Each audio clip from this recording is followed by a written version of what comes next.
চলে আসলাম ভাই গিরিশচন্দ্র সেন স্মৃতি জাদুঘরে। এটি পাঁচজনা মাধবদী নরসিংদীতে অবস্থিত। গিরিশচন্দ্র সেন ছিলেন একজন বাঙালি ধর্মবেত্তা, অনুবাদক ও বহুভাষিক। ভাই গিরিশচন্দ্র সেন নামে তিনি বেশ পরিচিত পেয়েছেন। মৌলবী উপাধিও উনি পেয়েছেন। বাংলা ভাষাভাষী জনসাধারণের নিকট প্রথম বাংলা ভাষা পূর্ণাঙ্গ কোরআন প্রকাশের কৃতিত্ব তাকে দেওয়া হয়। তিনি আরবি, ফার্সি, উর্দু এবং ইসলামী বিষয়াবলী সম্বন্ধ পাণ্ডিত্য অর্জন করেছিলেন। ভাই গিরিশচন্দ্র সেন জাদুঘরের ভিতরে এদিকে প্রবেশ করা যায়। একজন সার্বক্ষণিকভাবে দায়িত্বে আছে, কিন্তু যতটুকু শুনতে পারলাম যে উনি আজকে ছুটিতে আছে, তো ঢুকতে পারলাম না। তো এদিকে এলাকার মানুষের সাথে কথা বলে জানতে পারলাম যে ভিতরে বই পড়ার ব্যবস্থা রয়েছে। ভিতরে যে বই পড়া যাবে, এমনকি পুরো ভিতরে সব জায়গায় ঘুরে যাবে। এদিকে দোতলা উঠা যায়, দোতলা বাড়ি, অনেক পুরনো। বিল্ডিংয়ের পিছনের দিকে আসলাম। পিছনের দিকে ওঠার জন্য সিঁড়ি রয়েছে, প্রবেশও করা যায়, কিন্তু বর্তমানে এখন প্রবেশ করাটা বন্ধ। আর ওনার জীবনী হিসেবে জানতে পারলাম অনুবাদক হিসেবে মোটামুটি প্রতিষ্ঠিত হওয়ার পর উনি কোরআনের অনুবাদকের কাজ শুরু করেন। তিনি পর্যায়ক্রমে মোট 12টি খণ্ডে এই অনুবাদ কর্ম সম্পন্ন করেন। 1881 সালের 12 ডিসেম্বর কোরআনের প্রথম খণ্ড প্রকাশিত হয়। প্রথম খণ্ড প্রকাশের পর গিরিশচন্দ্র অনুবাদকের নাম গোপাল রাখেন।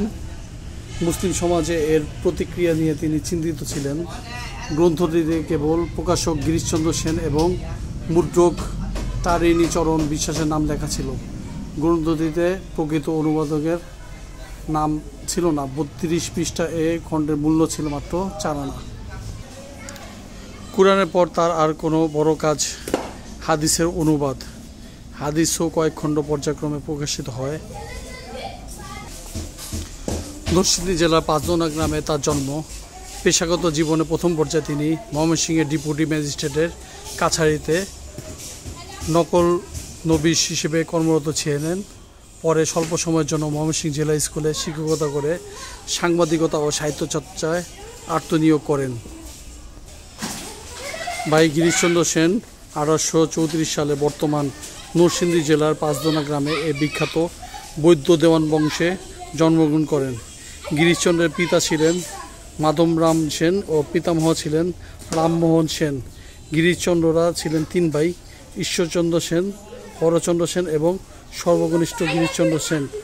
অন্য ধর্মের উপর গবেষণা করে খ্যাতি অর্জন করেছিলেন। ভাই গিরিশচন্দ্র সেন 1910 সালের 15 আগস্ট মৃত্যুবরণ করেন। বর্তমানে তার যে বাসা ছিল এটা ভাই গিরিশচন্দ্র সেন স্মৃতি জাদুঘর হিসেবে ব্যবহৃত হচ্ছে।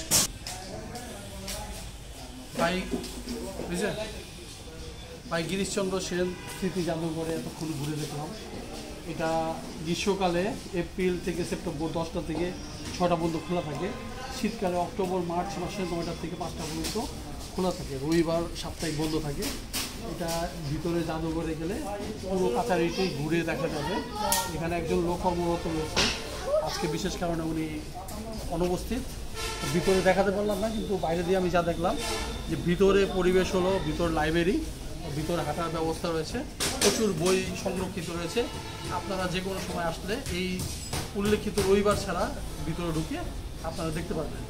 আমি নরসিংদীর পাঁচজনা গ্রাম থেকে বিদায় নিচ্ছি। আসসালামু আলাইকুম।